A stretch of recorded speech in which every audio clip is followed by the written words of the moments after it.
Hey,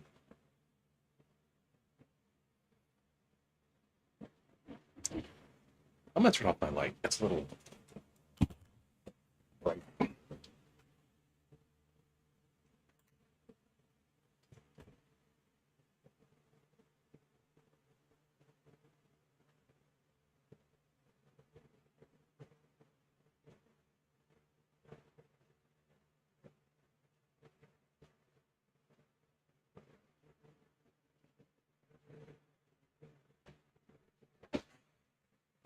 Good, I'm back. Yeah, I'm gonna try to draw a bit. As soon as I cool down, I was outside for a second. I think it'd be so hot.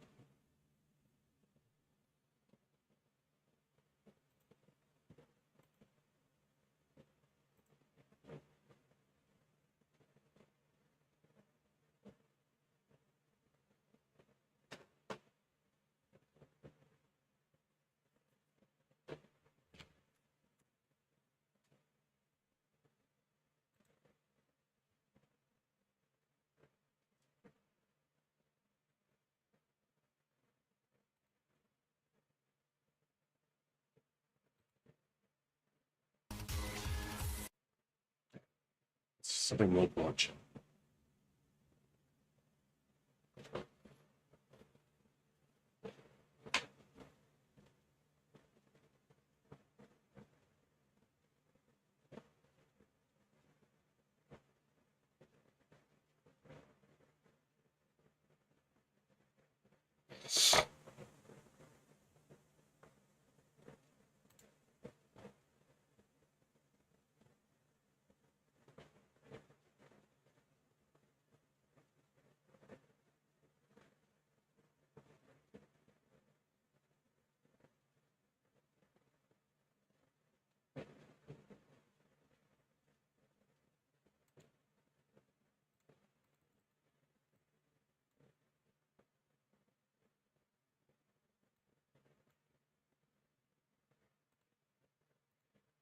One second.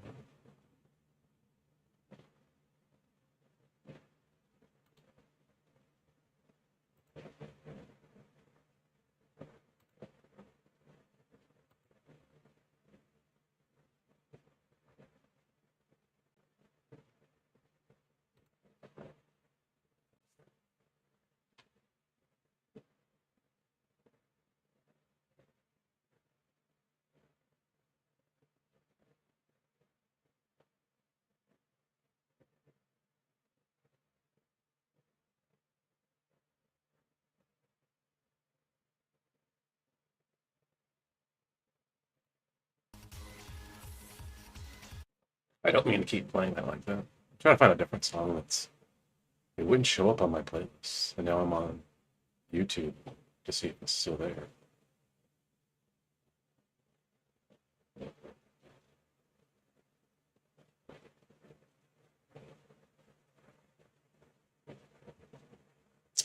Are you serious?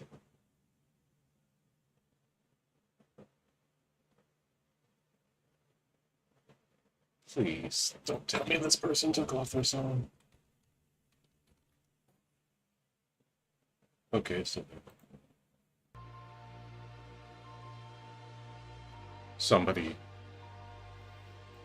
re-uploaded it.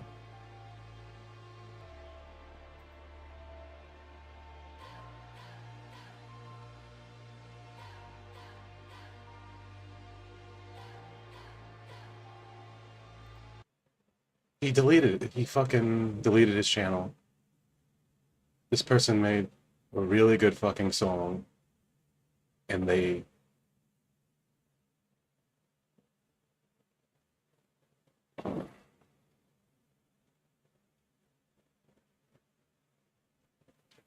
okay, I'm gonna do something I don't really do a lot at all.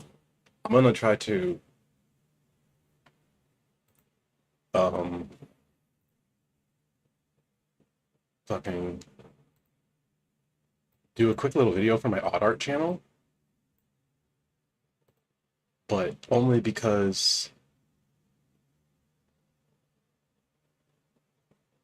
I hate when artists do this.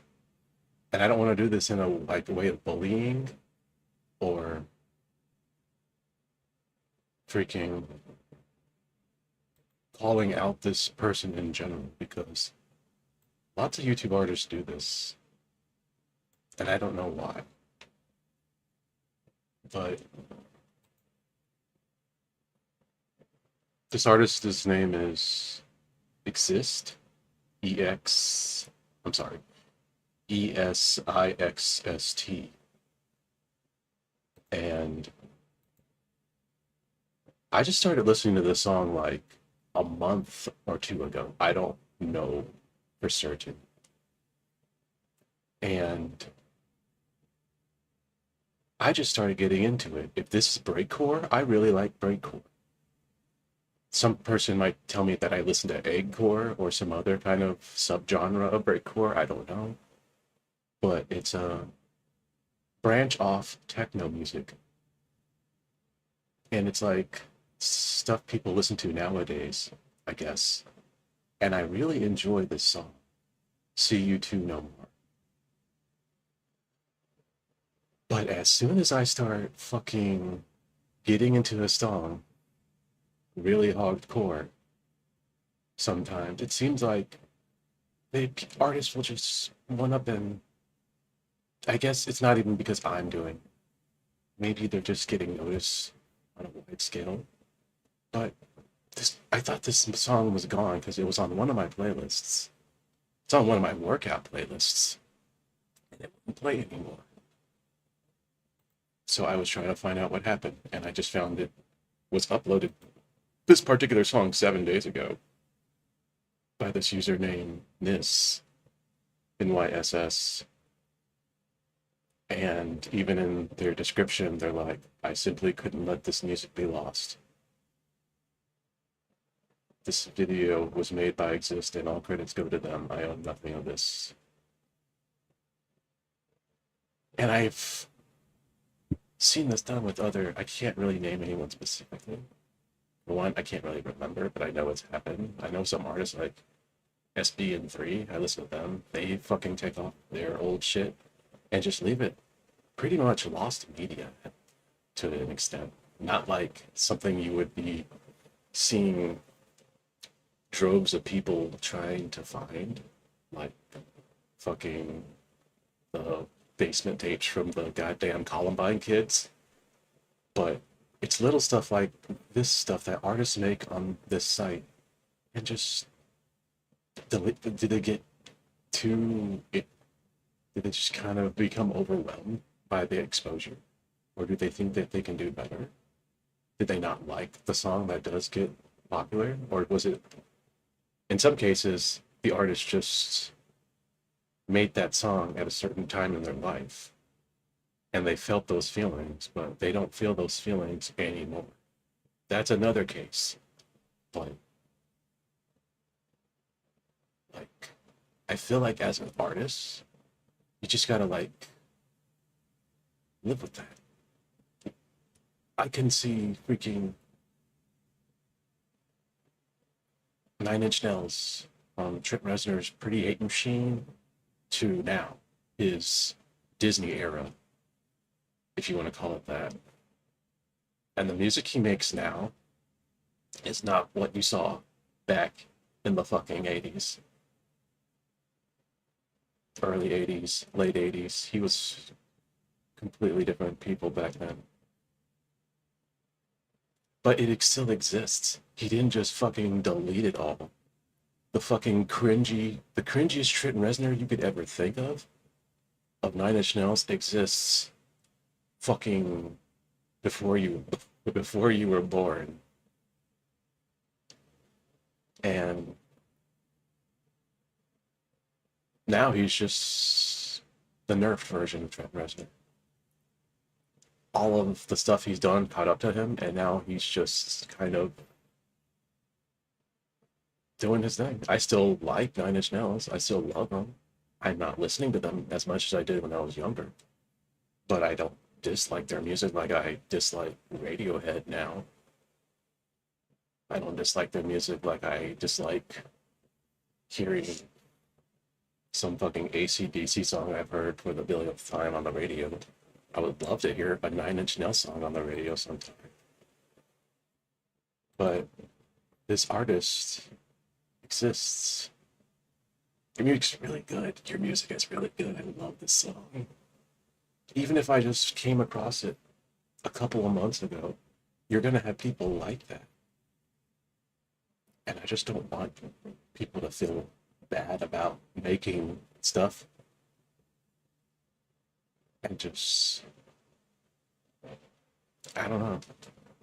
With music, it's weird because I love music and I don't want the artist to feel bad because I'm enjoying the music.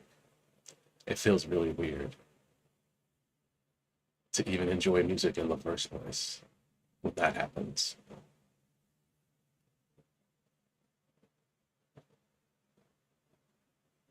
Like, it makes me not want to enjoy listening to music if it's just hurting people or if it's bothering them. Because I don't like when artists just don't want to be seen anymore like that. I'm here all the time. I want to be seen, but obviously I don't have like this talent, this raw freaking just talent that I can just push out. It takes me time to actually make something because I'm just not disciplined like these people. I wish I could make music like this. I wish I could play any instrument. But this has just been kind of a rambling ass video. Rambling video. I don't know. I don't do these a lot, but I was really upset when I found out that I couldn't play the song anymore, but I'm happy that I found it. And I'm going to listen to it some more, and I'm going to save it to my playlist again.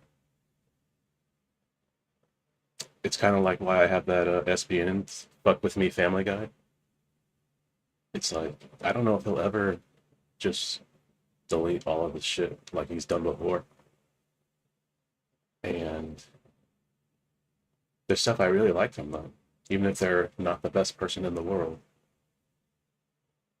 Sometimes they'll make something that just really hits with me, like that song Fuck With Me Family Guy by SBN3 that I keep mentioning. That's on my channel. It's not my song. I don't own it in any way, but I don't like it when people upload shit and then just delete it. It pisses me off so much. Like, I don't know. Anyway, peace out. This was just kind of an impromptu. I don't do this much. Exists. You're awesome. I'm just a fan, listener. I don't know anything else about you, but I really love your music and it's fun to work out to. Peace.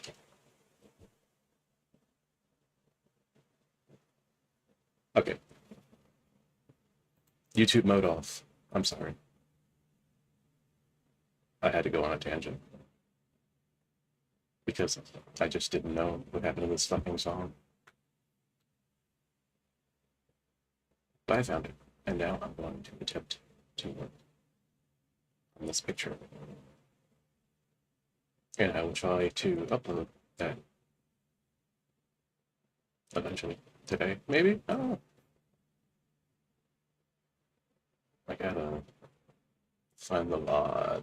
Actually, this is being saved on YouTube, so that'll be easier than fucking with Twitch.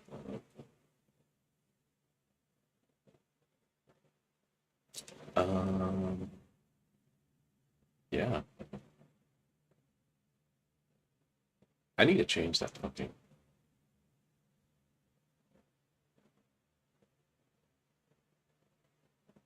overlay. It says in Mitchell editing, but it should be at Harry Otter. It's Harry Otter now. It's the fucking YouTube fucking fixed itself. For the longest, the ad. Excuse me. It was not. It's Harry Otter. All I did was say in Mitchell editing. Because that was like my original Google account. It's so stupid how YouTube and Google merge. It's been nothing but a nightmare. Totally flawed company. Astronomically flawed company.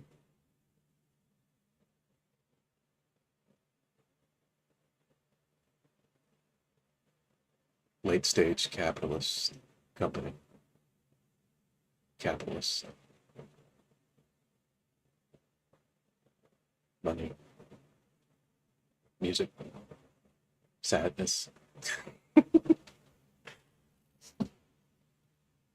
Dude, why are people so crazy?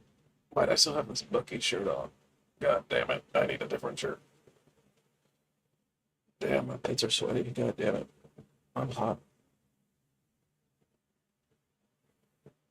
Because I slept in this fucking shirt and I got fucking burning up when I sleep in my clothes. I don't like sleeping naked though. I don't know why. I just don't. I don't mind taking off my shirt. I could take off my shirt on stream, but I feel like people would be weird. I don't know if I would get. I see other people do it, like other guys. I just don't know if people would care about seeing my fat body constantly. So I choose to wear a shirt. It would also be less fucking hot for me, to be honest.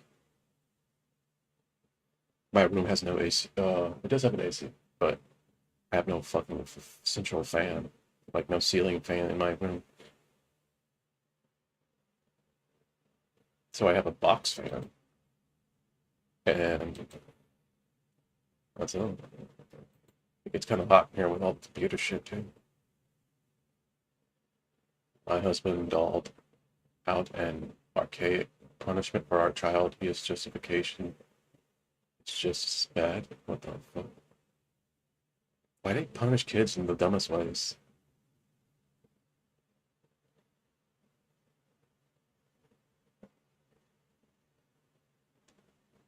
This has to be one of the worst times in history.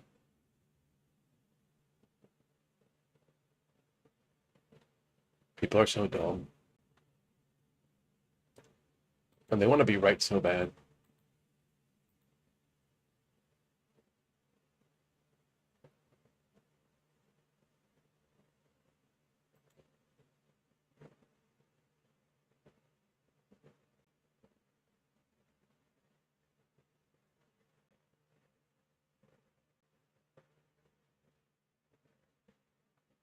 I hate these Republicans that wear fucking white hats.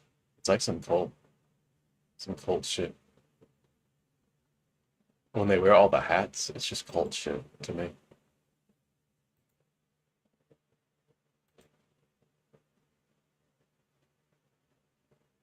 The fucking cowboy hats is so dumb.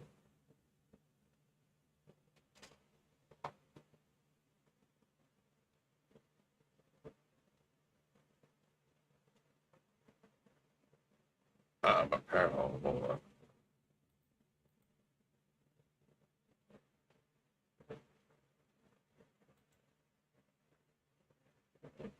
Cowboys aren't real.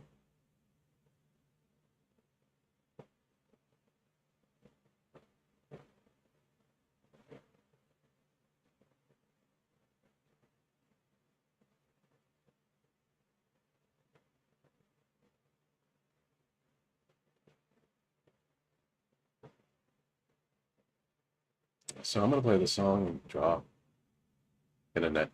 I'm gonna go bio break in a second. I'm just looking at some stuff.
I'll be right back.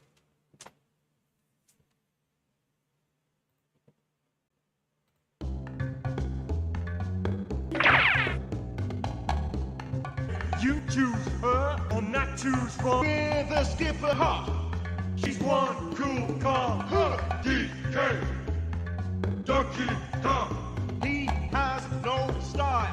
He has no grace. This Kong has a funny face.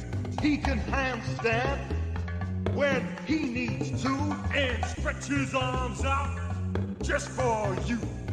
Inflate himself just like a balloon. This crazy Kong just digs his tune. DK, Donkey Kong. DK, Donkey Kong. DK, Donkey Kong is here. He's back again and about time too. And this time, he's in the mood. He can fly real high with his jetpack on. With his pistols out He's one tough Kong. He'll make you smile when he plays his tune.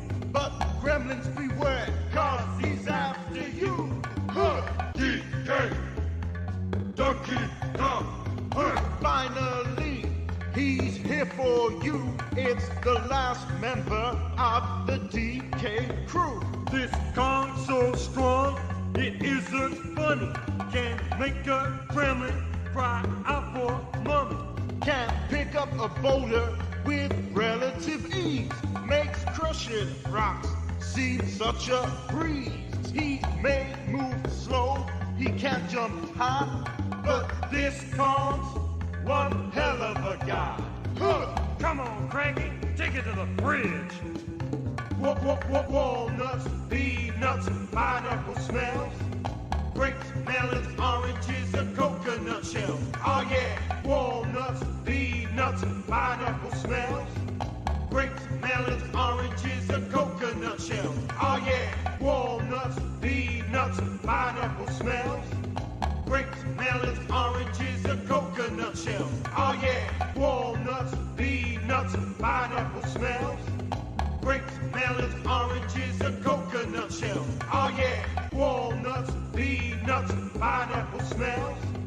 Grapes, melons, oranges, and coconut shells. Oh yeah, walnuts, peanuts, pineapple smells.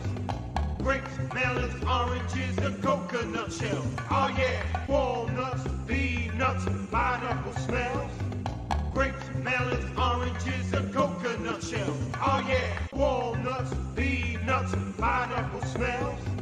Grapes, melons, oranges, and coconut shells. Oh yeah, walnuts, peanuts, pineapple smells.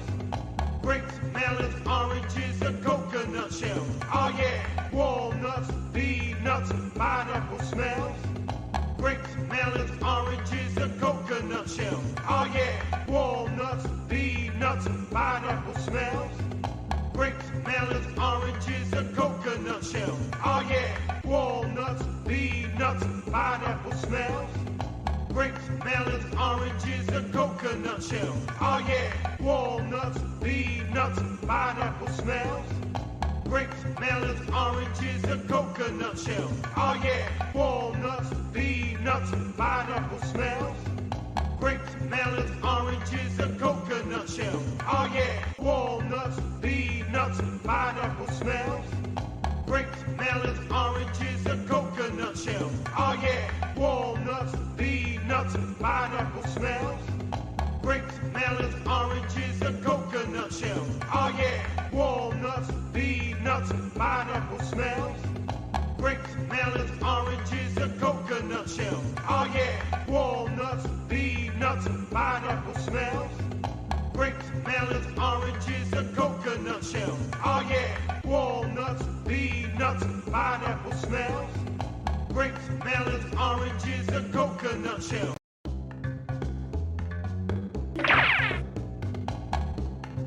You choose her or not choose wrong. With a skipper heart, she's one cool Kong. DK, Donkey Kong. He has no style, he has no grace. This Kong has a funny face. He can handstand when he needs to and stretch his arms out just for you. Inflate himself just like a balloon. This crazy Kong just digs his tune. DK, Donkey Kong. DK, Donkey Kong. DK, Donkey Kong is here. He's back again and about time too. And this time, he's in the mood. He can fly real high with his jetpack on, with his pistols out. He's one tough Kong. He'll make you smile when he plays his tune. But gremlins beware, cause he's after you. DK, Donkey Kong. Hello. I'm back. So I'm gonna just work on this for a bit. I'll be home for like a couple hours, maybe a few. We'll see. Um, yeah. Let's listen to this awesome song.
Awesome song.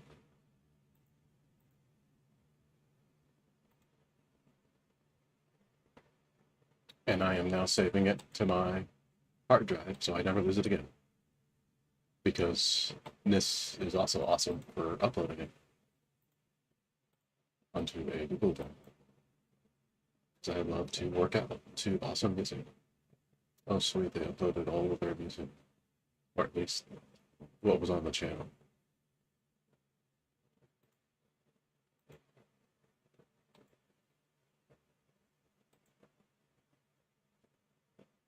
Because I don't like shit being lost media.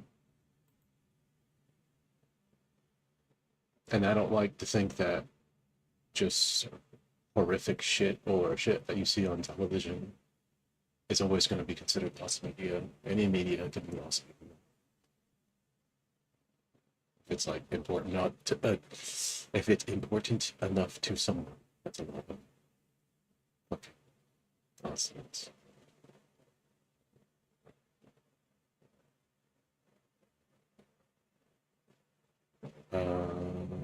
Let me listen to another song that I can only find on SoundCloud. I think she wants you to meet them. She's always trying to make me be social. Cocktail parties, school functions, that time we planted trees in Jerusalem.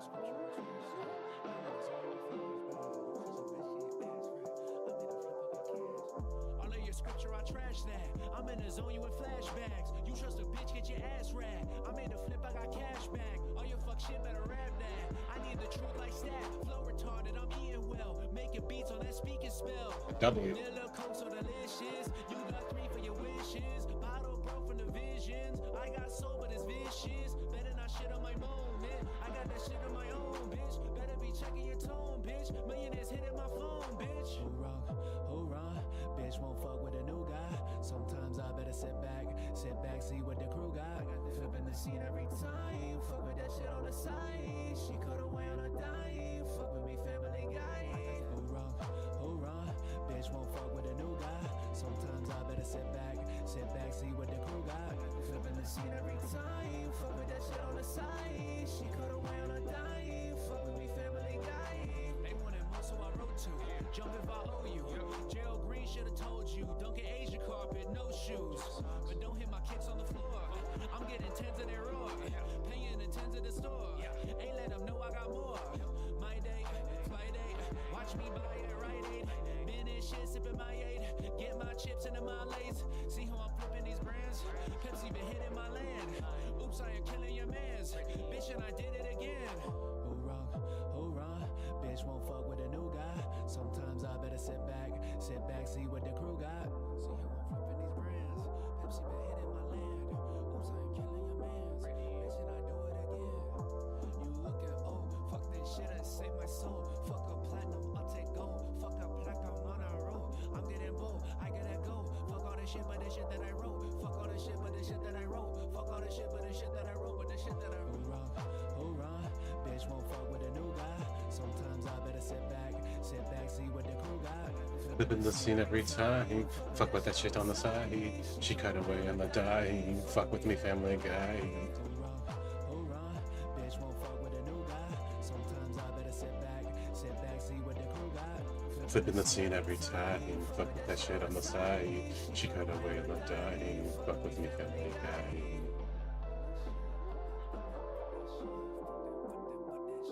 Fuck that shit.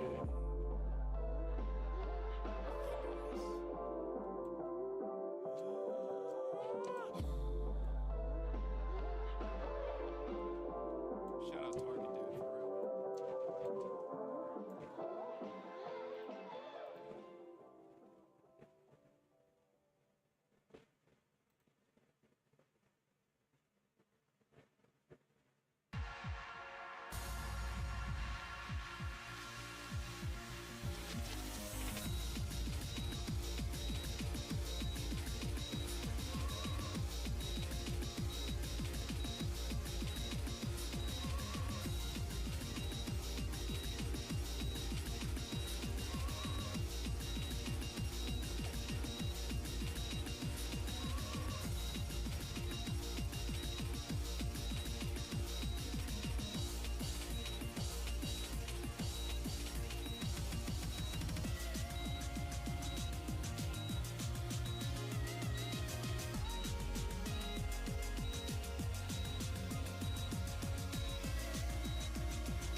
Oops.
Why'd they draw this little smile?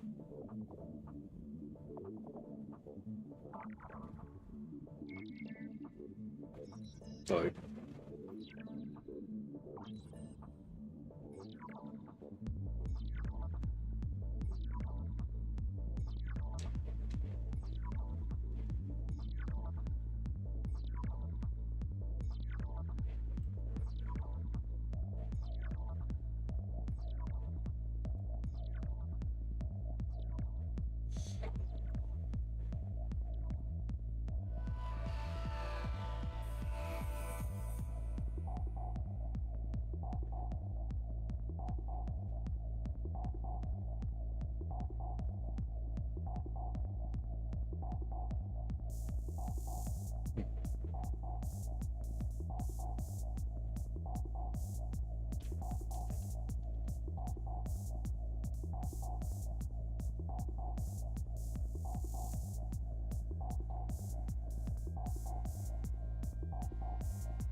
took my love, then ran around with every single guy Guy in in town. town.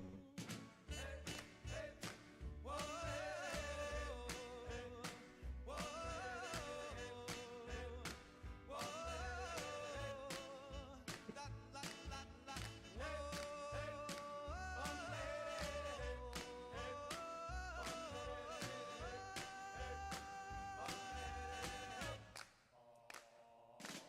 yeah, I should have known it from the very start.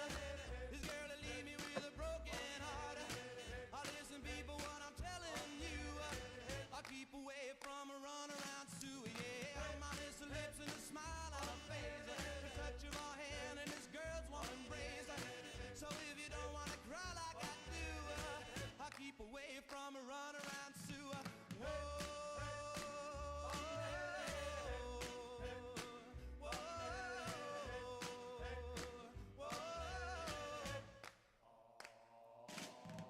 She likes to travel around, yeah.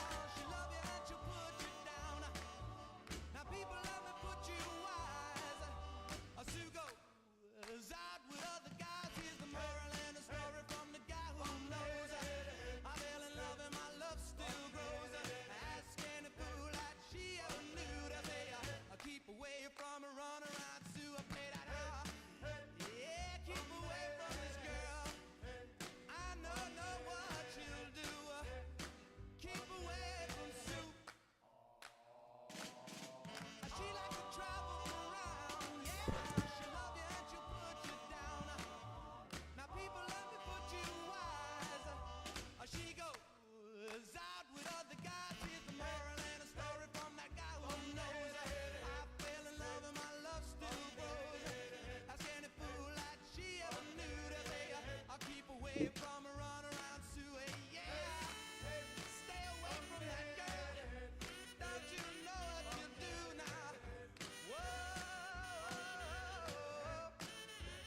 keep away from that girl.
Pink Panther.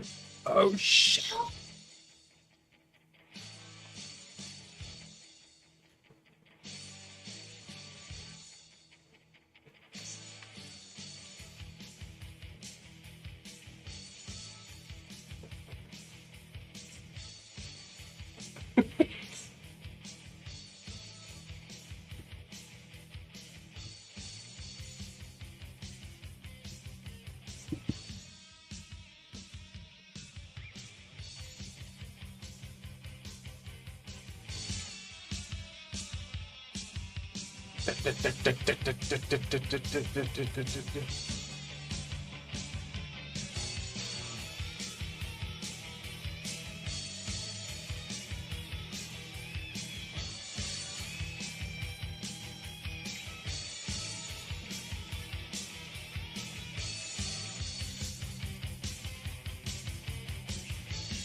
Legend has it that if you play the song while jogging, you'll unconsciously break into a full sprint.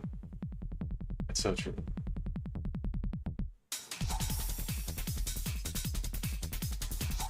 I am the ultimate warrior. You are the ultimate warrior. No. I am the ultimate warrior. You are the ultimate warrior. The spirit of the ultimate warrior is in all of us.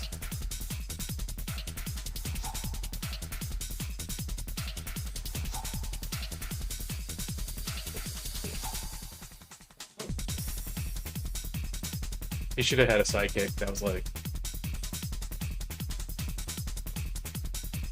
the ordinary warrior.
I'll be right back in a second. I gotta go feed my cats real quick their breakfast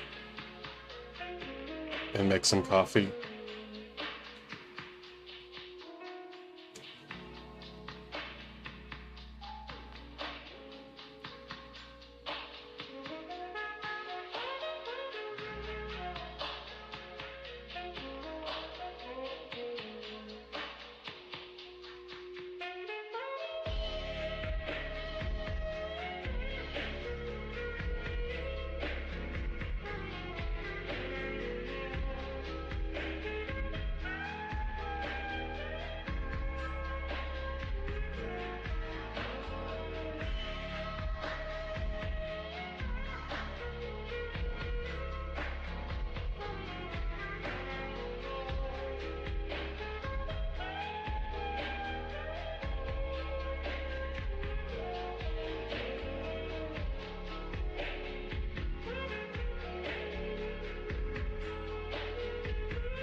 I'll be right back.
All I want for Christmas is my two front eyes.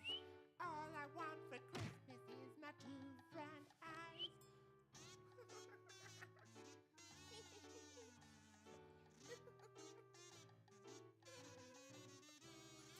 All I want for Christmas is my two front eyes, but I haven't been a good enough boy.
It's not out of reach.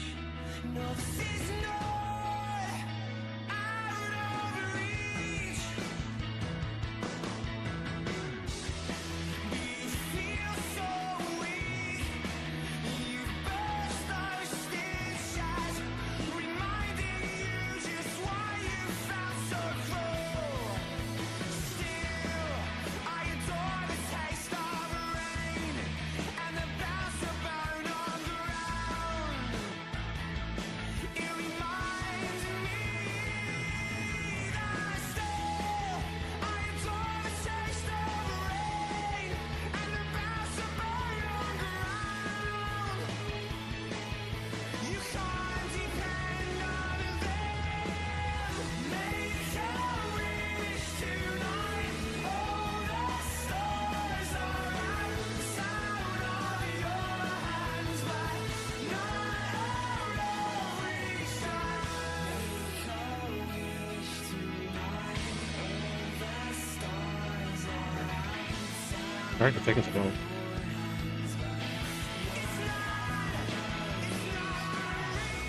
I'm back.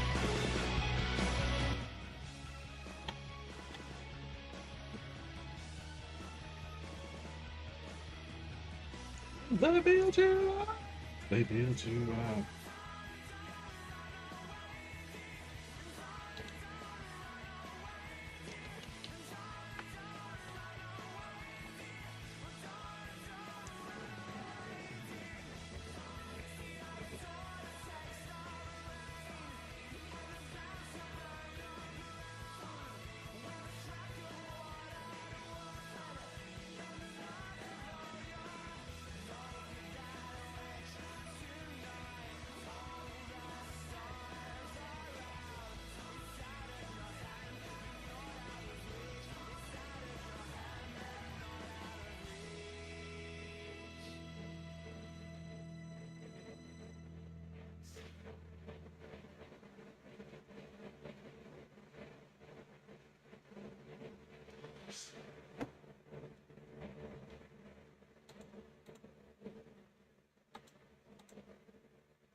Yesterday, the answer is the very same way.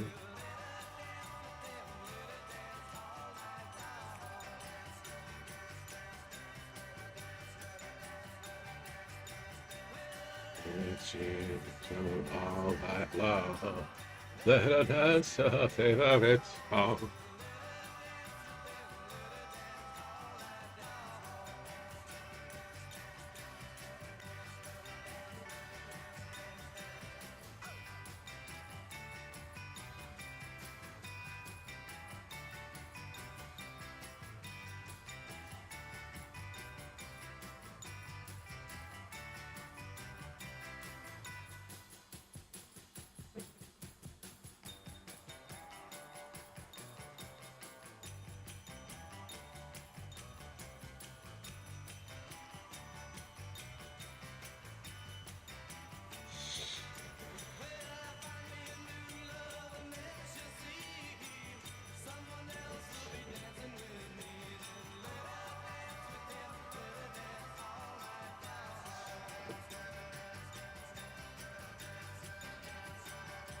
Well, fuck.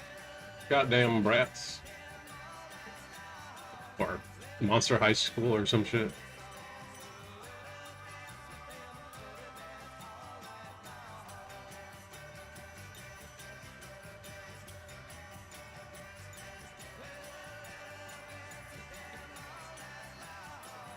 Let her dance to her favorite song. Let her let her dance all night long.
1 second. I'm just trying to make a macro real quick. But I messed up.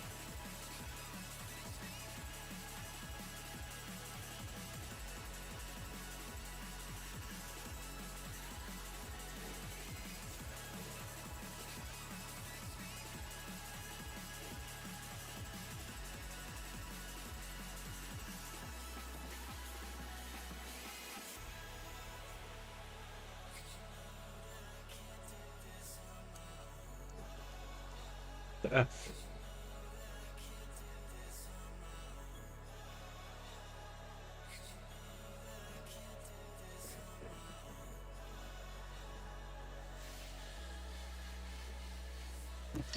Shit!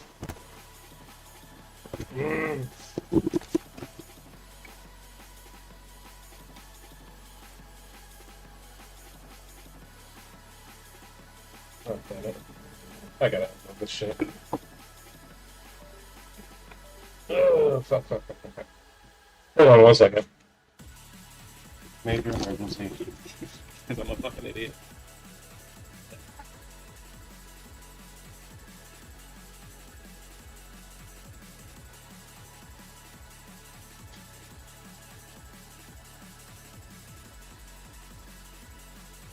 Fuck. It wasn't a lot of coffee. It was just a little bit. But some of it got on my fucking screen.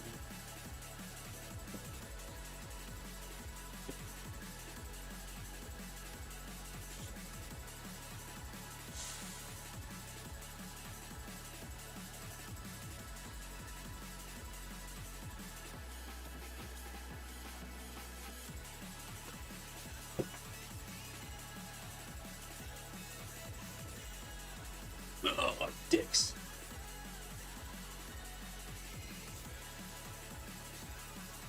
My bad. The screen should be okay. It wasn't anywhere I think would have fucked it up. But I have it on my fan right now, so it's gonna dry out that area. I unplugged it, so nothing electrical, I think, fucking got fucked up. I do that so much, though. I knock over my drinks. I'm such an idiot. I need a cup holder or some shit. Maybe I'll go to Walmart today and see if there's like a fucking desk cup holder. I need to get a haircut, too. I might go do that, too. I'm happy it wasn't a full fucking cup of coffee. But just enough for me to fucking... This is one of the best episodes of fucking... Pink Panther.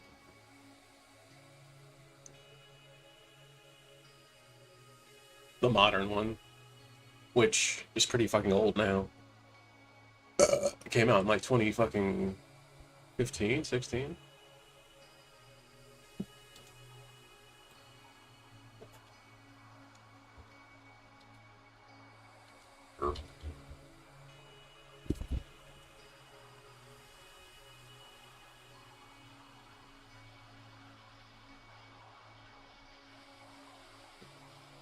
Pink Panther and Pals.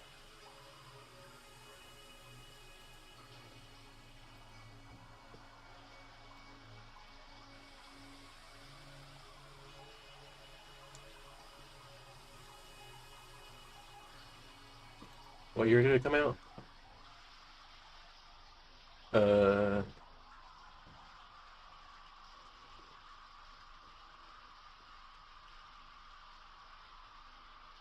2010.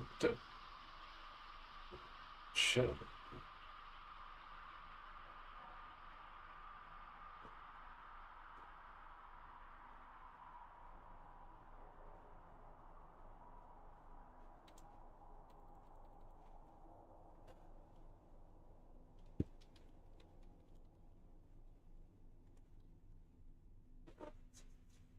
PDR.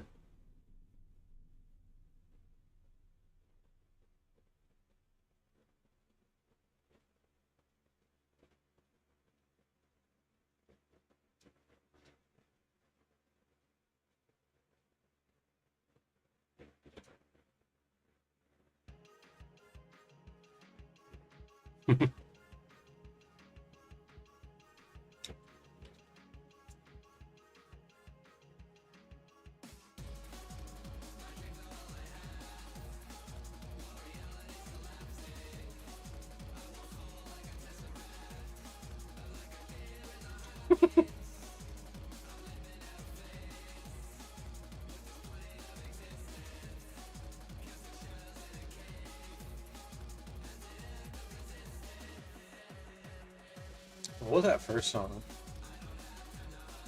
Oh fuck. Not too far.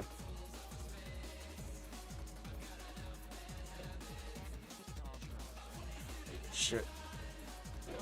I threw my fucking headphones and got pissed off.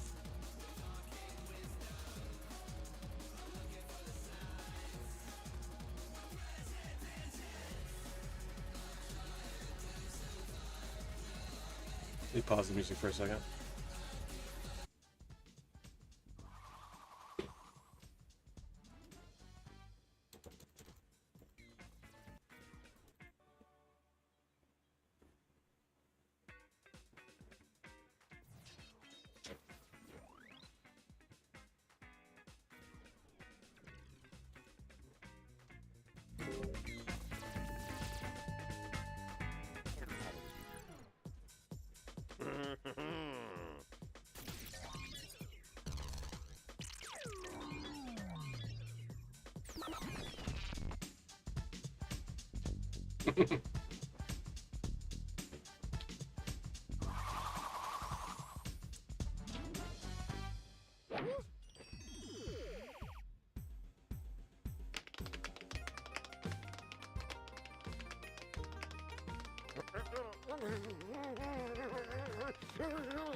Oh, I thought that was like butt cheeks for a second. Some kind of video game. Or bongos. Whoops. Damn.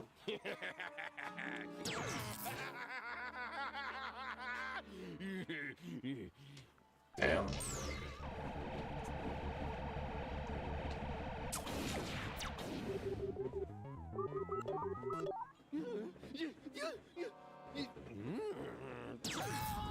Okay, I think my tablet should be fine.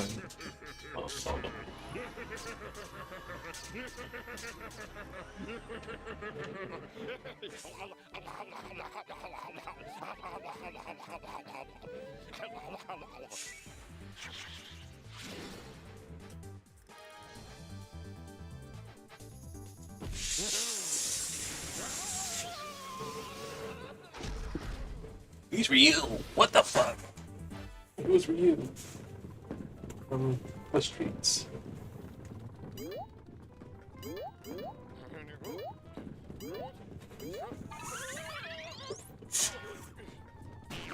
Should be okay.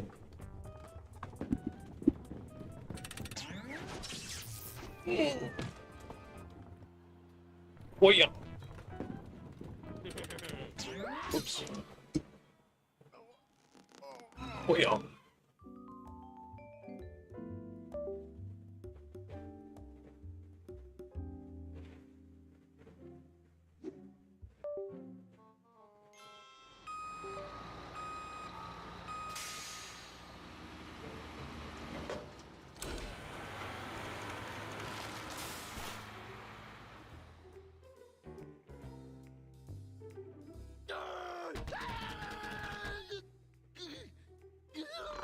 Okay, so far so good.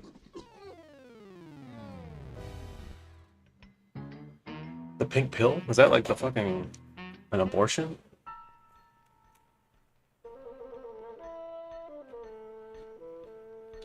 I mean, find my fucking stylus now. So make sure that still fucking works.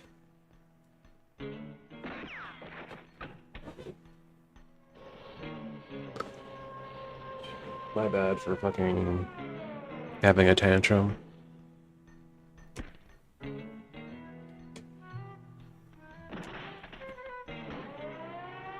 Tantrum stream.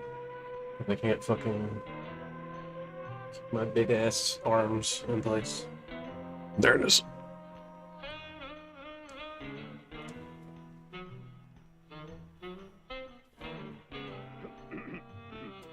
Alright.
Iniziate a enjoy.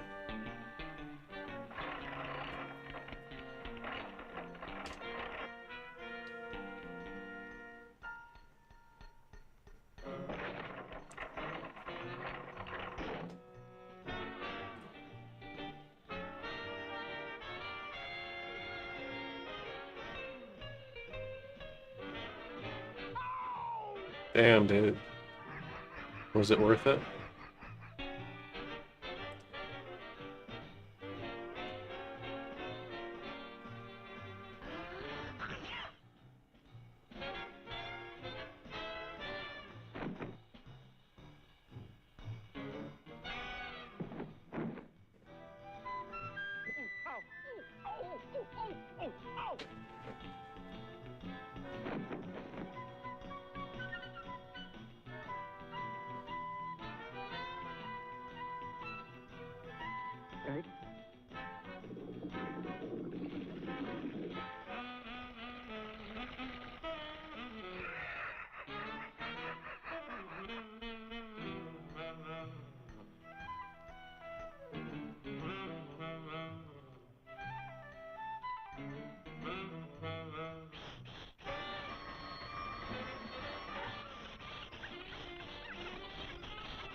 Damn, dude.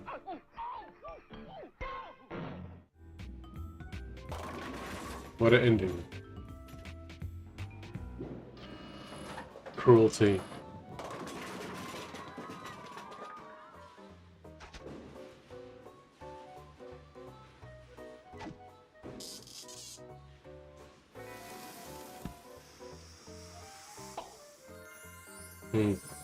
Give me some clean ones, bitch. Yeah. Oh, that's cool.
Yep.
This episode's always funny to me.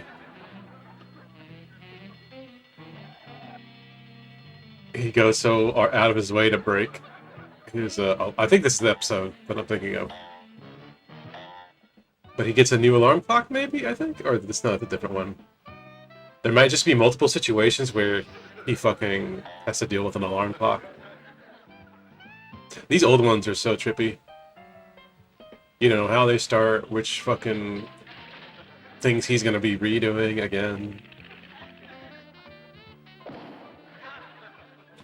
Gags that he just kind of, they redo for him.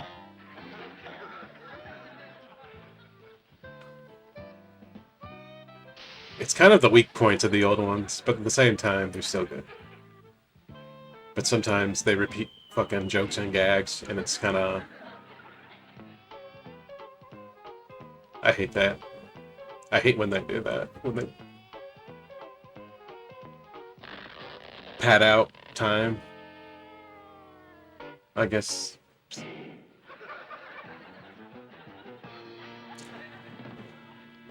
I don't want to say lazy. I'm trying not to use the word lazy too much.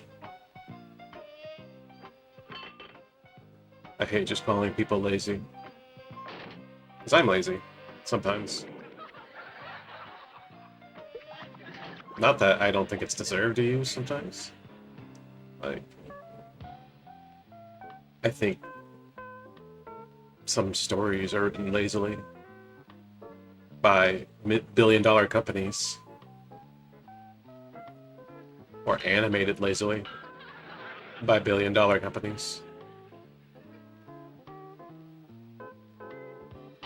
Multi-billion-dollar companies.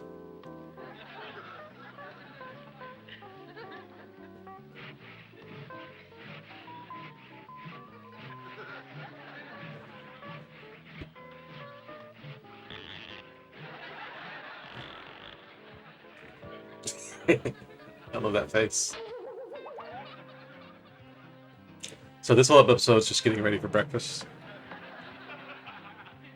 My mistake. It's not about the one where he's trying to get another... He, like, breaks an alarm clock, but then he needs a new alarm clock.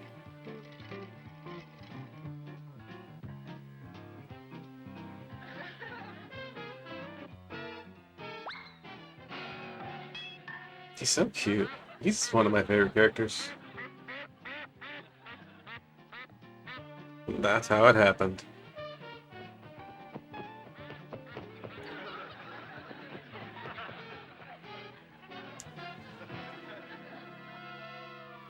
Oops.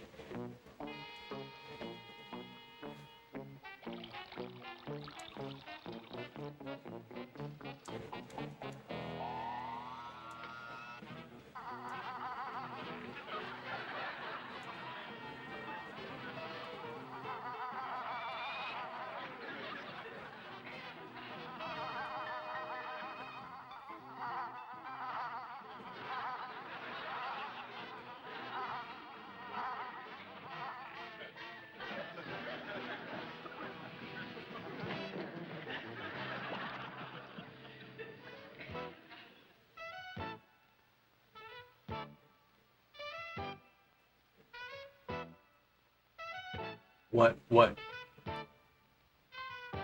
Some good music.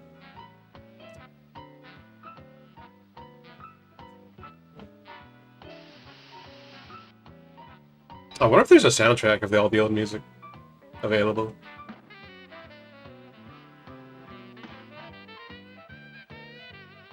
This is really good.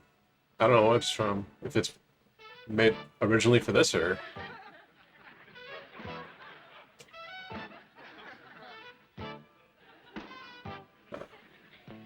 I hate the laugh track, but it's so nostalgic at the same time.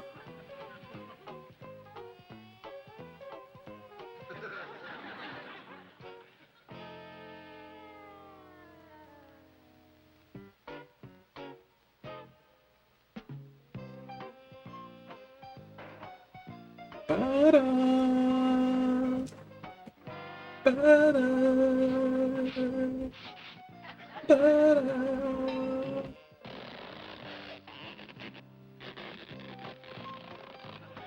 Fuck me. I hit the wrong button on the other computer. It fucked up my everything. Oh.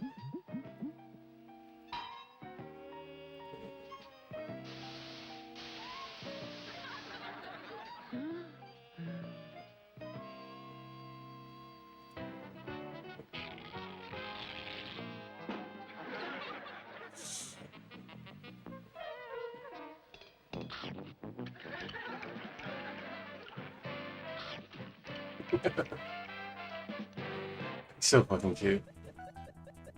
Pixelated. It's a video game, but there's multiple arcade episodes? Or is this the other one? This isn't in the same fucking playlist, is it? It is. Is it?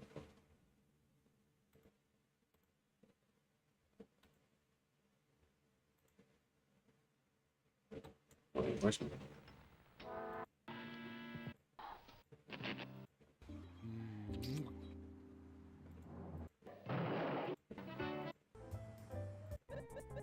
Pixelated.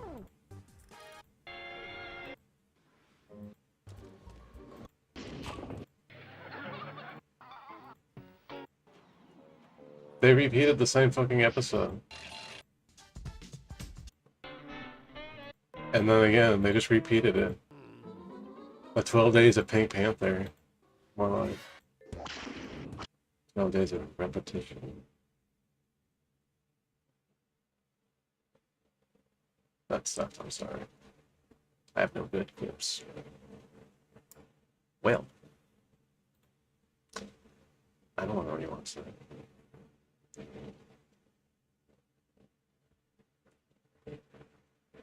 I got a little bit of time left, like maybe less than an hour. Should I go? I don't know.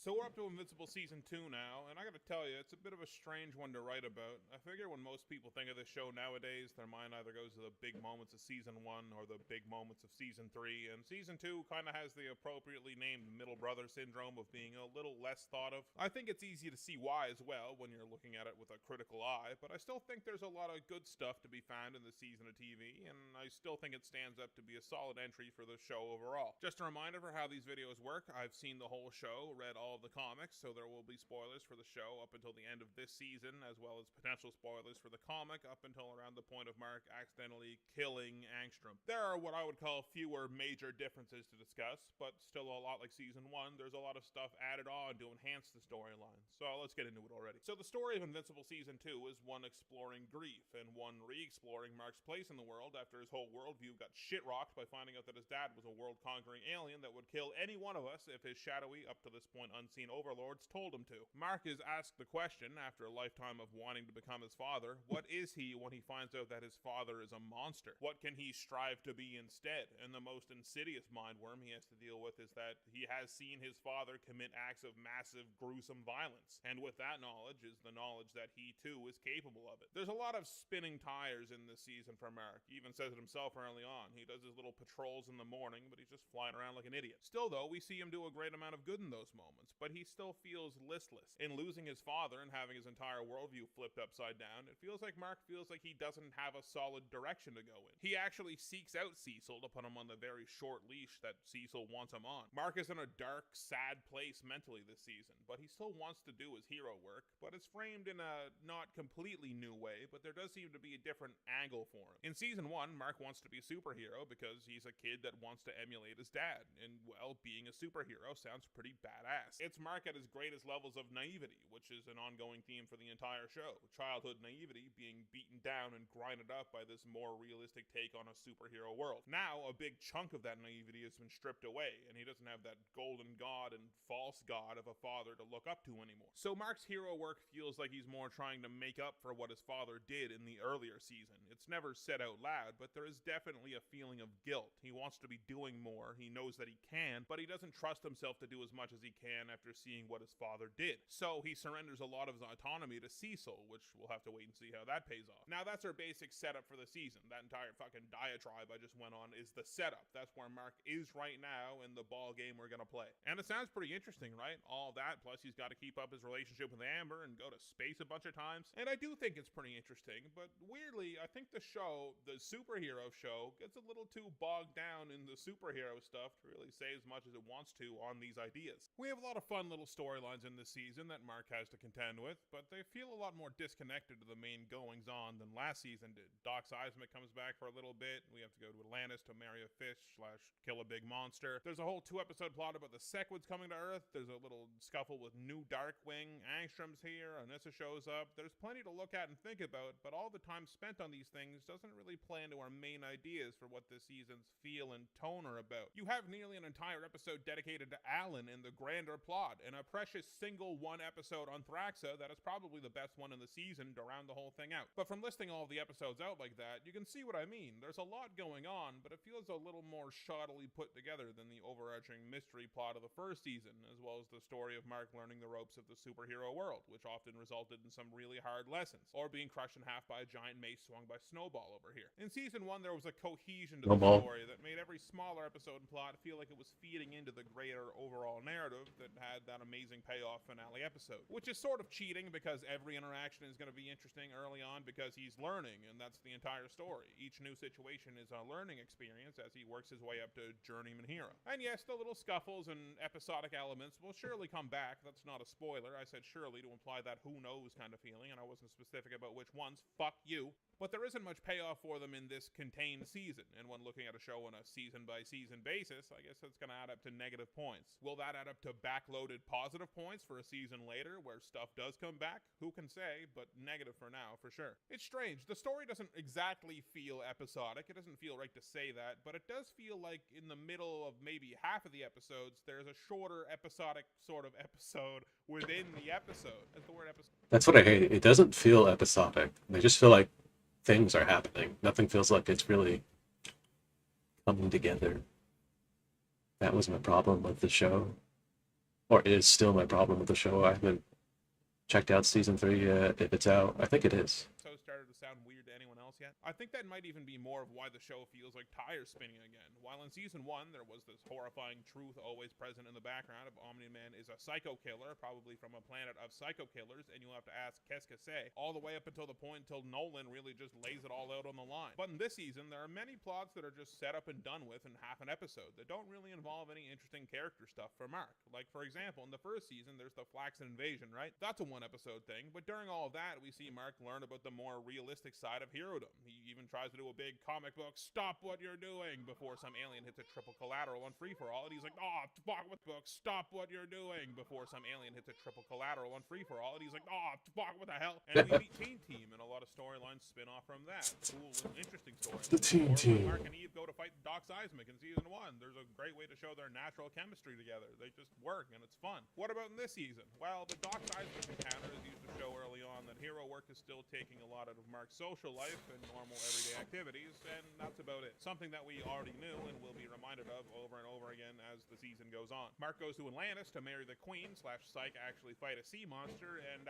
his ears get hurt, and that's about it for that one. This show isn't a stranger in the way of using superhero moments and fights to set up stuff for later, which is a lot of what these less impressive moments are probably doing. But remember how funky and weird episode 6 was last season with D.A. Sinclair and the Reanimen? Like, sure, yeah, it's setting up stuff that will be used in the future, so it's important that storyline is in here, but when the show is bringing its A game, it can do all of that setup stuff as well as explore interesting moments and situations for Mark and its other characters at the same time. I found a lot of the superhero stuff in this season, even the two-parter with the Sequids, more often than not had more of the energy of that less than spectacular college episode where Rick got turned into Mecha Rick. The one exception to this thought, I would say, is a small moment when Mark goes to fight the new Darkwing. When Mark gets Shadow Realmed and catches Darkwing before he leaves, Mark has this little moment of performative darkness, where he says Darkwing has no idea what he's capable of. And I do think that's an interesting moment, in a season where, so far, the biggest struggle Mark has been dealing with is his own autonomy, and where the line is between right and wrong, he bluffs to this kid who isn't too dissimilar to him. Darkwing has been killing villains, preventing them from doing wrong ever again, something Mark struggles with in this season as well. Darkwing is a version of Mark whose worldview is harsh enough to see the utility in stopping people from hurting others forever, and Mark could have easily been in this place too if he was a slightly different person. I'm sure there are people that have watched this show that agreed with Darkwing's methods, at least a little bit, so the moment where Mark takes a second to play into Darkwing's fear of him, the fear of Omni-Man's son and what that person could do to him, is really interesting. Playing into Darkwing's fear that Mark is just like his father and thus worse than him, while Mark genuinely views himself as better than Darkwing and much better than his father. In that moment where he says Darkwing has no idea what he's capable of, that also reads to me as Mark talking to himself a little bit, a reminder that he could be what Darkwing thinks he is, and I think that moment would be a lot stronger if anything really came of it. But I don't think that energy is really explored ever again, so it loses a bit of its luster for me in that way. I've gone on about the episodes that I don't think do a whole lot with their time code, but I do think about half of the season... You don't know what I'm capable of. ...goes to Thraxa and sees his father again. I think that's when the show really gets back on track. That being said, can you imagine that they did all of this in one episode? The entire Thraxa plot is this one episode, the big fight, the learning about Oliver, everything, and then they commit like an episode and a half, close to 2 episodes on the Sequids on a spaceship stuff. It's like, come on, man. You have to get so much across in this episode about Nolan to even give him a chance at another shot in a viewer's mind, and they do it all in under an episode, while also cutting back to Debbie struggling during it. And that makes for some really tight time code usage that I think they execute really well. It leaves you wanting more, which is pretty much always a good thing, but at the same time, it's like, fuck, man, come on, I wanted more. I like that the show goes to great lengths to show that Omni-Man is remorseful. He struggled greatly for a time and even contemplated throwing himself into a black hole. His short 17 years on Earth has immutably changed him. He mourns for his former life with his wife and son, but at the same time, he feels unable to return to his place among the Viltrumites because he's abandoned his post and mission. In a way, it was 2 deaths for him. He died as Omni-Man, the hero of Earth, husband and father, and he died as the world-conquering Nolan, and as such, he felt that he had no place in the universe. That is, until one fell into his lap. And yeah, the show captures the fact that no matter how depressed and sad Nolan is, it doesn't change the fact that he killed thousands, and killed thousands almost like it bored him. He grabbed a guy's face, decided the front of the dude's head was bothering him, looking all put together like that, and then turned around and said, guess I'll go fold this other guy on the other plane into origami too. It's probably good you see this interaction through Mark's eyes. He's the only person in the world that could see this guy and have the very human reaction of wanting to smack his fucking mustache off his lip and then deliver a confused but also confusingly understandable hug. I like the idea behind this redemption story they're going for with them. I find when a lot of characters start in a bad place or have a bad attitude or are otherwise unlikable and then go on an arc to become a better person, the word redemption can get thrown around kind of flippantly. You can probably apply the word redemption to those stories and you wouldn't be wrong in some cases, sure, but the word redemption holds a lot of weight in my head. It's a big term. And I really like the idea that this series asks of, can a man who, let's be honest, has committed irredeemable crimes against the people of Earth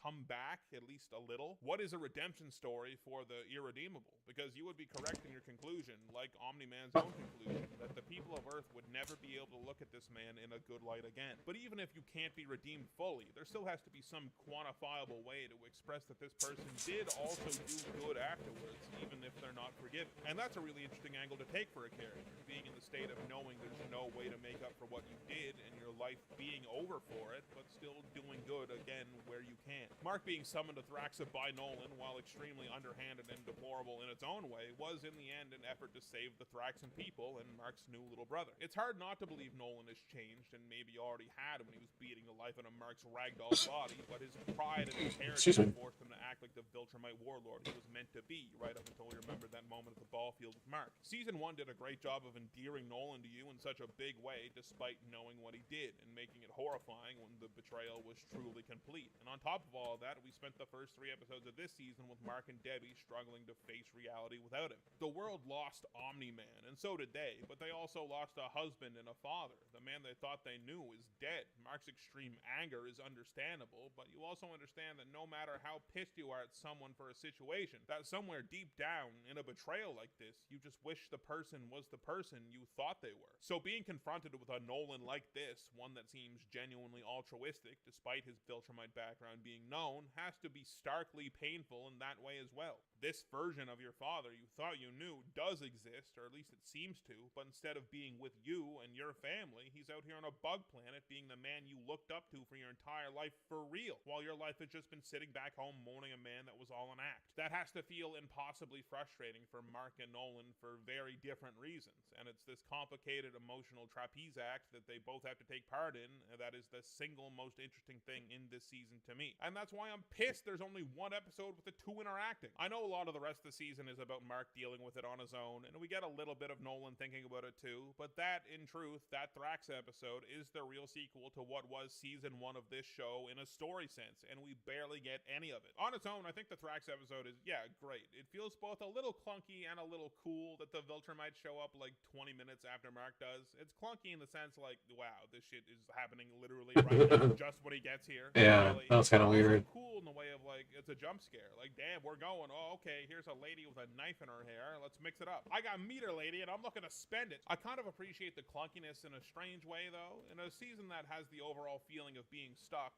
while that is an actual overall and purposeful thing, it's kind of fun when some just unbelievably paced shit happens and the characters just have to deal. Speaking of the feeling of being stuck, let's talk about Debbie, who many of you expertly deducted from my first video is indeed one of my favorite characters, mostly because of her humanity, and much like the first season, she continues to be the human in this story. While Mark is the main character and is human in all of the important asterisk pushes glasses up asterisk intellectual ways of saying human in this context, he also has the escape of being a superhero. While Mark is superheroing, he has an out. He has Cecil telling him what to do, so he doesn't have to worry about being his own moral center compass. I'll be real quick. I'm just gonna check on my husband, and I'll draw some more for a little bit. I'll be right back.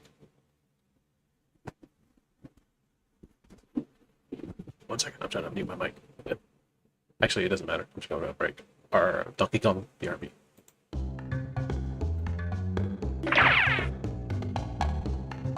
You choose her or not choose wrong. With a skipper heart.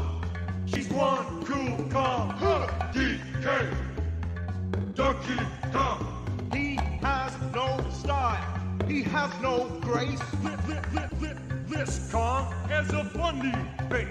He can handstand when he needs to and stretch his arms out just for you. Inflate himself just like a balloon. This crazy Kong just digs his tune. DK. Donkey Kong. DK. Donkey Kong. DK. Donkey Kong is here. He's back again and about time too. And this time, he's in the mood. He can fly real high with his jetpack on. With his pistols out. He's one tough Kong. He'll make you smile when he plays his tune. But gremlins beware, cause he's after you. DK. Donkey Kong. Finally, he's here for you. It's the last member of the DK crew. This Kong's so strong, it isn't funny. Can make a gremlin cry out for mommy. Can pick up a boulder with relative ease. Makes crushing rocks seem such a breeze. He may move slow, he can't jump high, but this Kong's one hell of a guy. Come on, Cranky, take it to the fridge. Walnuts, peanuts, pineapple smells. Grapes, melons, oranges, and coconuts. nutshell. Oh yeah, walnuts, peanuts, and pineapple smells. Grapes, melons, oranges, a coconut shell. Oh yeah, walnuts, peanuts, and pineapple smells. Grapes, melons, oranges, a coconut shell. Oh yeah, walnuts, peanuts, and pineapple smells. Grapes, melons, oranges, a coconut shell. Oh yeah, walnuts, peanuts, and pineapple smells. Grapes, melons, oranges, a coconut shell. Oh yeah, walnuts, peanuts, and pineapple smells. Grapes, melons, oranges, a coconut shell. Oh yeah, walnuts, peanuts, and pineapple smells.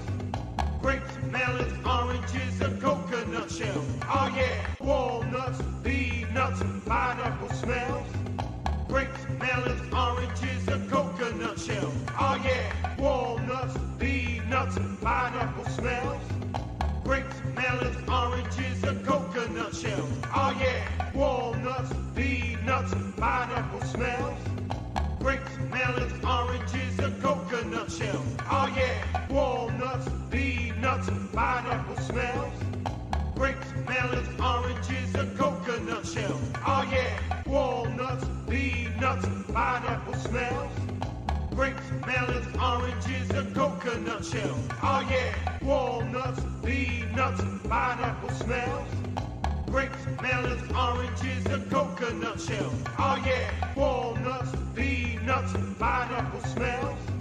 Grapes, melons, oranges, a coconut shell. Oh yeah, walnuts, peanuts, and pineapple smells.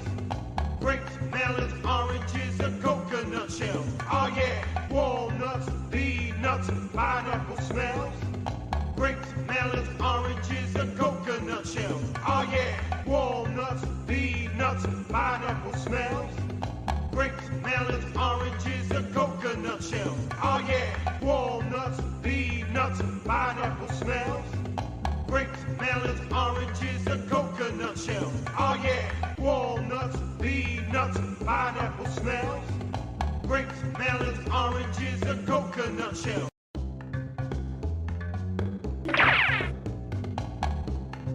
You choose her or not choose one. With a skipper heart. She's one cool, calm, her DK. Donkey Kong. He has no style.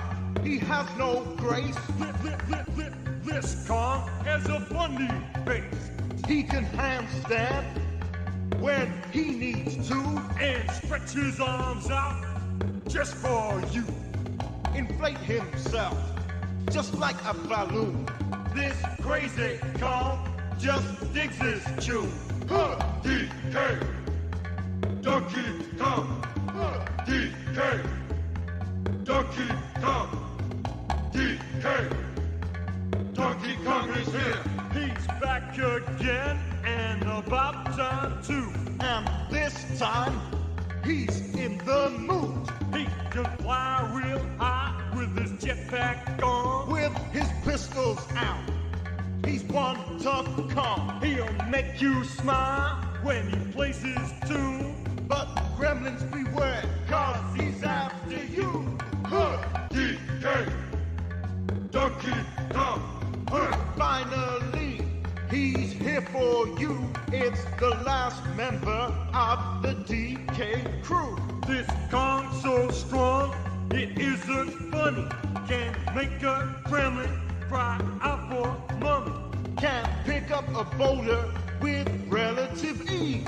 Makes crushing. All right, I'm back.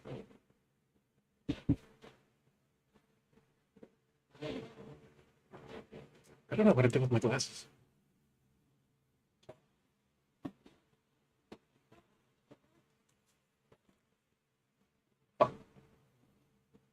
Cecil even yells at him in episode 1 when he blows up the Maulers that he did good despite Angstrom seemingly dying, and Mark seems to just sort of accept that. Mark doesn't have to think about being like his dad because he's not calling the shots. And you know, when you're grieving, doing stuff, being active is a great way to get your mind off of things and remind yourself that the world isn't just your grief. Mark can get away from it. Debbie's trapped by it. Every scene before Oliver comes home is either Debbie spiraling or barely holding it together for Mark, or very obviously putting on a brave face for Mark's sake. And when Mark goes off to college, she's alone. She's got nothing now. Her husband is dead to the world and thought she was a pet this whole time. So she drinks and she's bitter and angry. She goes to his grave and curses him. Her whole life has fallen apart because of this man. Even in her work, she can't escape the feeling as she shows families new homes that they're going to live their lives together in, something that's been stolen from her. She goes to a support group that in the end ousts her because she was the spouse of Omni-Man, who was public enemy number one from now until, well, I was going to say the end of time, but probably until the end of season 3, but that's for next video. Even in a group that supports the people that are going through what she's going through, she can't exist. She can't have people helping her because of what Nolan did. And the worst part of it all is that she probably feels like they're right to shun her and spurn her and hate her. She was the wife of the most horrible man on the planet, and it seemed like that spiral was really gonna get the better of her to a point, like it might actually consume her until Mark came home with his little brother. In a strange turn of events, Nolan banging that bug lady and then getting captured is probably the biggest thing that brought Debbie back from the brink, because it resulted in Oliver, who to her probably seemed like an olive branch from the universe after getting over the initial shock of it. With Oliver, she has family again in her everyday life, someone to look after and give her day structure and context. Debbie is many things and a deeply multifaceted character, as we discussed at length last video, and one of those things is a mom, and she loves to be a mom. And while she will of course always be Mark's mom, he's out of the house and largely independent now, so Oliver gives her a role to play. And having something like that in your life, something to do and something that you're invested in doing well, can really give you that push to get through the hard stretches. Debbie is the human and emotional heart of this show, and I really appreciate the fact that they do go to such great lengths to capture these elements with her in the animation, because once again, the comic doesn't put this much effort into her. Debbie is still largely absent in the print version of this story at this point. She's around, but not much as a character, more so just as Mark's mom. There's a really interesting scene from the comic that doesn't appear though. There's a kind of recapturing of it. Debbie collapsed crying on the floor, Mark trying to console her, wine is involved, but the scene in the show doesn't hit you with a very interesting moment the comic does. Debbie curses Mark for driving Nolan away, and yeah, that's a horrifying thing to hear from Mark in this moment, but from the scene you really get the idea that this is just Debbie in a moment of extreme weakness, and she's just lashing out, because yeah, in moments of grief, stupid nonsensical logic does sometimes win out in your head and you say some shit you don't mean at all, because these horrible thoughts do cross our minds. It's human, and this is the most brutally human moment for Debbie in the comic, so much so that it kind of shocks you considering how she'd been used up until that point. It really captures how much pain she's been dealing with. Maybe the showrunners thought that since they were dedicating more time to Debbie, they could get this feeling across in other ways, and maybe they thought that the medium wouldn't work for that scene as well, since the comic just simply cuts away shortly after that line. Or maybe it would have added a new level of thinking that Mark would have to deal with, but never does, as he never does in the comics, and they just didn't see the use in that. But I still do think it's a missed opportunity. That kind of line is visceral, it hits hard, and I think it would have fitted perfectly here as a really hard-hitting final beat to Debbie's spiral before Oliver comes in and gives her a way out. I could write about Debbie for hours, bro. She's consistently one of the best characters in this show, but I think she goes a bit underappreciated because she's just the mom in this world of superheroes and supervillains. Maybe that's social commentary in and of itself. Another smaller moment I wanted to mention was this little scene with Rick and Donald, since we're on this whole humanity part of the script, until I unceremoniously return to it right at the very end. There's not a whole lot of time dedicated to this scenario, with Rick really struggling and getting to the point of being up on the roof, but I think that Donald is secretly a robot plot and Rick's little side story both coming together to a head like this is nice. It's nice to see that there are storylines that don't have to just orbit around Mark and his family when the show wants to do stuff like that. I like Donald's speech about not being our bodies. Not really. We're the relationships we have with people, the decisions we make, and the memories we have. I think that's some really nice messaging. Whenever I watch the season back, I always find myself thinking, oh yeah, this scene, nice. In a season that's about grieving, I think it can remind us that we can grieve our own lives sometimes when terrible things happen, and that can bring us to some pretty dark places. But if we look around, we can find people that have been through the things we have and can help us get through them. I'm honestly a little surprised they gave Donald so many scenes of him trying to figure out his own cyborg hood, because I'm pretty sure, if memory serves, it wasn't nearly as big of a plot in the comics, and Donald being a cyborg probably won't be like a story-shaking development moving forward unless some serious changes happen, but I didn't mind it too much. I think it slotted into the season pretty well. Slotting is an interesting term for the next point I want to make, because Amber and Mark's relationship is a lot less turbulent in this season, as if it slots better, but does it really? I've had the thought in my head a lot before that the show pulls Amber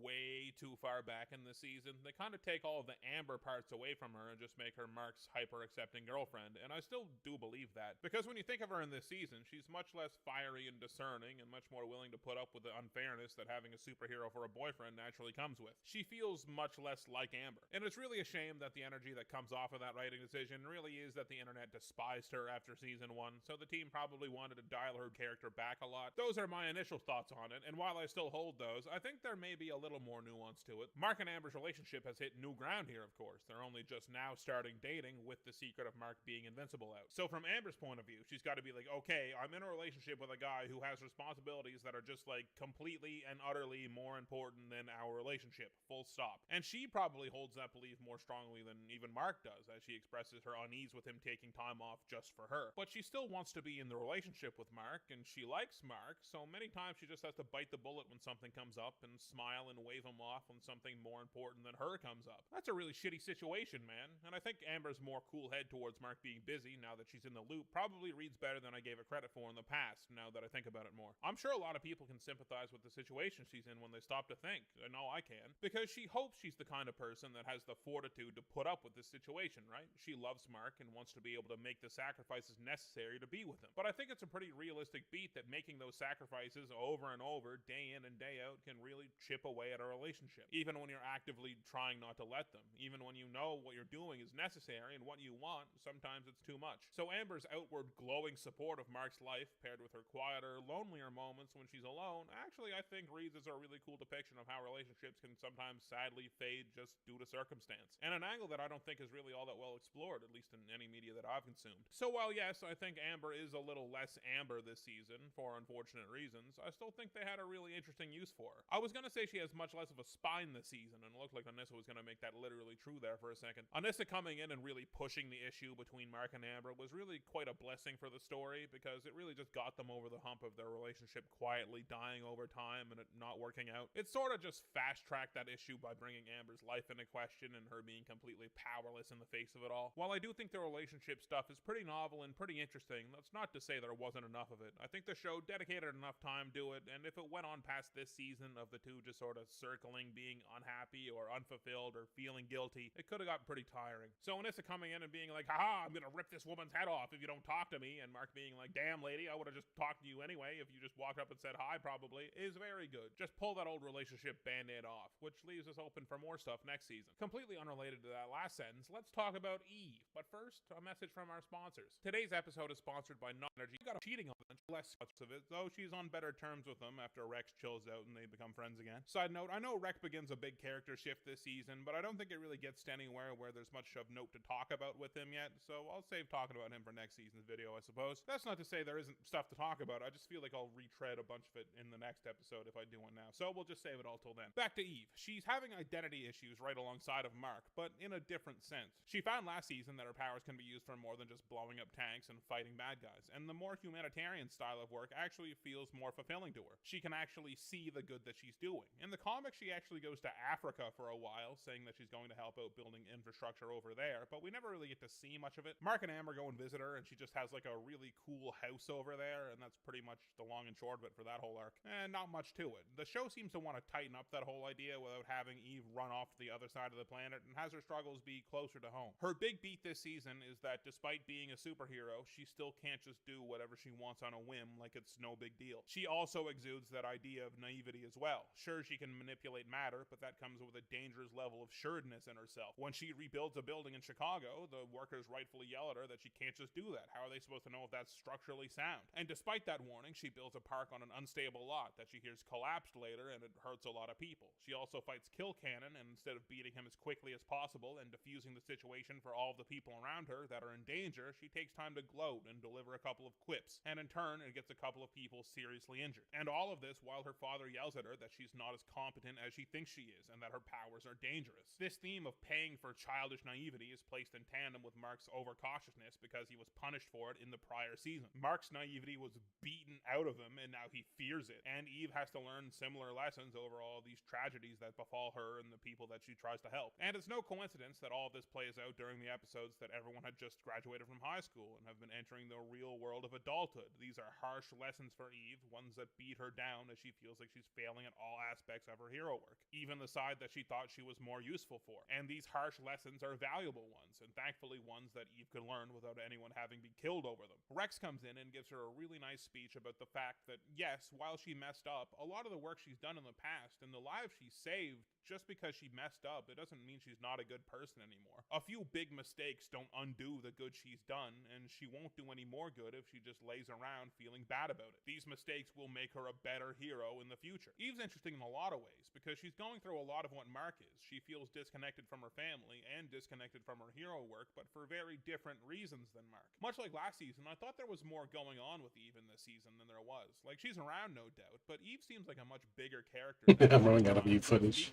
I think they take another really interesting angle to look at a human side of being a hero through, and the fact that they can keep her story feeling fresh, not like it's retreading a lot of Mark's stuff while exploring a lot of the same stuff with her, is a testament to how tight this show's writing can be when it focuses more on the character stuff and less on the monster of the week stuff. Hopefully the show can pull off doing both at the same time like it has in the past in the future seasons. There's a third side to all this now, and that's the Coalition of Planets storyline with Alan that eventually collides with the Nolan stuff at the end of the season. I like Alan. He's pretty easy to like. He's fucking jacked, pretty agreeable, can let a joke fly here and there, likes alien cats. What's not to like? It's fun that we get to see all this high-flying space stuff through Alan, who we met last season when he's been characterized as just this pretty average, normal talking dude. But he lives in a world where food eats other food. And I know I just described carnivorism, and that's nothing special, but no, like the food eats the food while it's on the plate. I think one of the season's biggest promises it had to pay off to the viewers was definitely the space sci-fi angle of it all, because despite Nolan telling the audience and Mark the truth at the end of the season, all we've heard is that the Viltrumites are like really, really bad, and a little tease at the end there of Alan saying that the Coalition of Planets are trying to gear up to bring a real fight to their empire. So we needed some real consequential shit to happen on that front, because, like, you know what I mean when I say this, right? Like, the story is back on Earth with Mark and his emotional journey and dealing with the fallout of his father's actions, and Debbie and Amber and Eve. That's the story. But the story, the real troubling shit that is all going to have an impact on stuff as we move forward, is out here in space. I go back and forth on this because, much like the Thrax episode, where I want there to be more of it because I find it all very interesting, I also realize that the show is called...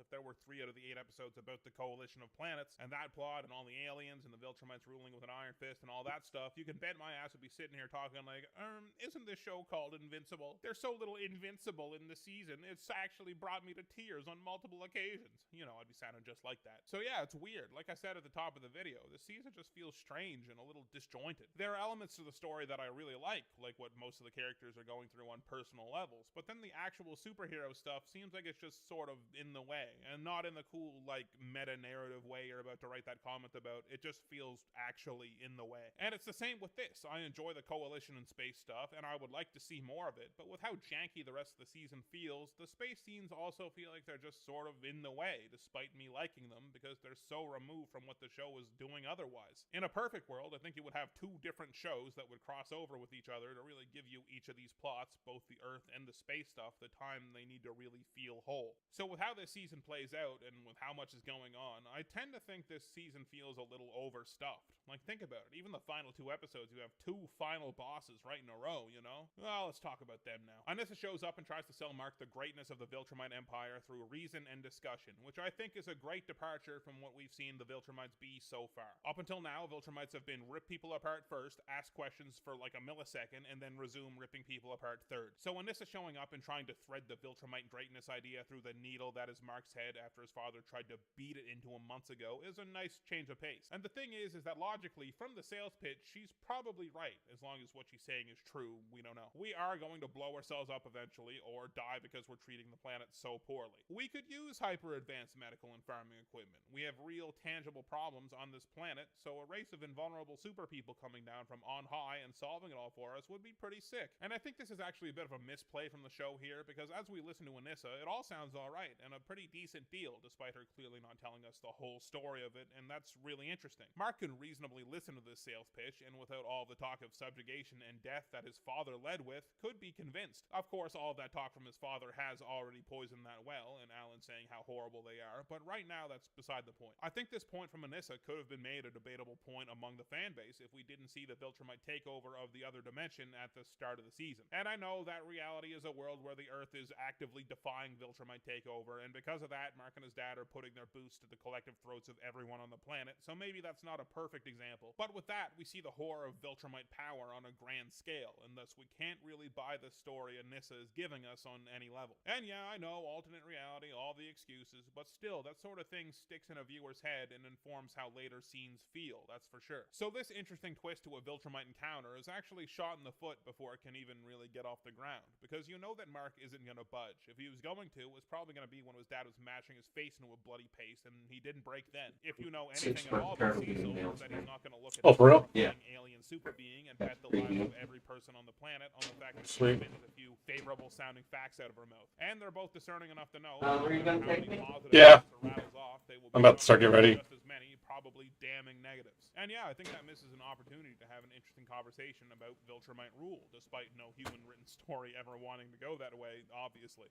I think it's good that neither Anissa's reasoning or violence once again wins out over Mark. He's really only saved by the fact that the Viltrumites don't know him at all and saddled him with his father's post and just assume he'll assume it. So yeah, And you get the what I'm saying. planet is forfeit if he doesn't. I think you really needed this sort of high-flying action scene in here, the sort of DBZ battle, because the fans have come to expect it after the last season. But when you think about this encounter, it doesn't really accomplish much. In fact, the only thing it really does is break up Mark and Amber finally. Anissa shows up, tries to convince Mark, fails, beats the hell out of him, doesn't seem to have the green light to kill him, and leaves. The Viltrumites' motives haven't changed at all, that's for sure. Mark's mindset hasn't changed either. No one died, there were no plot-shattering revelations. Everything is exactly the same after the fight as it was before it happened. All it really was an action scene. One retreading the beats from the Omni-Man fight last season, just without all the emotional weight. Remember that tire spinning thing? She just shows up to show Viltrumite strength to the viewer again, I guess. It also introduces her as a character, which I guess is the most baseline utility imaginable. And I guess to remind the viewer that these two plots are, yes, indeed connected, so no one gets too antsy thinking about when all the Viltrum stuff will come to a head. And just throw in maybe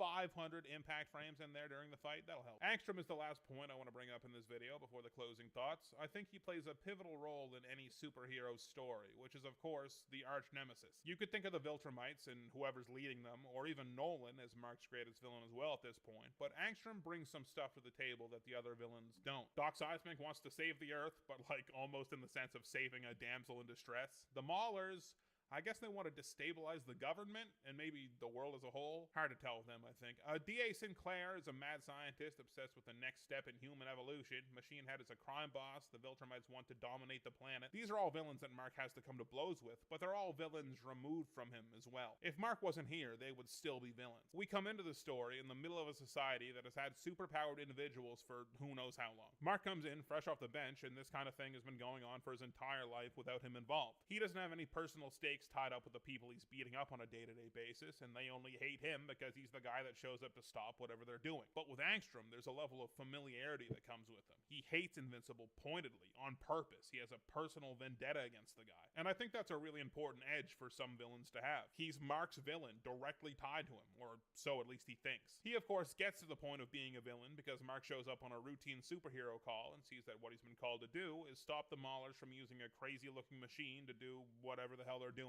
And because it's the Maulers, there doesn't seem to be much of a conversation to be had. It's just smash the machine and get home for dinner. Angstrom summons more Maulers from across the multiverse to stop him, because in reality, this plan is to make Angstrom the single most knowledgeable person ever and help the world with his talents. But the Maulers get carried away in their beating of Invincible, and Angstrom stops the whole thing on a principle of refusing to do all the good he wants to do, but sacrificing someone innocent in the process. Bing bang boom, big explosion. Angstrom has a built-in brain cape now, and he is also tormented by all the psychologies of his other selves from across the multiverse who have been deeply wronged by other alternate Invincibles. This, as well as the failed brain-melding machine explosion, just happening to leave him looking less than desirable to your average person, seems to all add up to an undying hate and need to destroy Mark. There's a lot going on there. I do like Angstrom as a villain. I think he's got a cool power, and it's a power that's interesting to see Mark go up against. His nemesis isn't just yet another I'm gonna get going for a bit. I thought I'd have time to play a game, but I'll come back later. Maybe. Who knows? We'll see. I might. I'll see. Whoever. But thank you for anybody chilling, lurking. Might be on later. Peace out. Might work on this some more. It's a little derpy. But it was kind of a take off this picture, this other picture.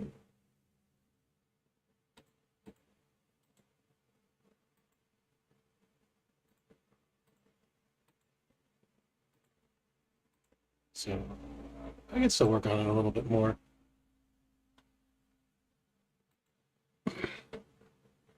Anyway, peace out. Later. Love you, love you. Bye, bye, bye, bye. Oops. Peace out. Love you.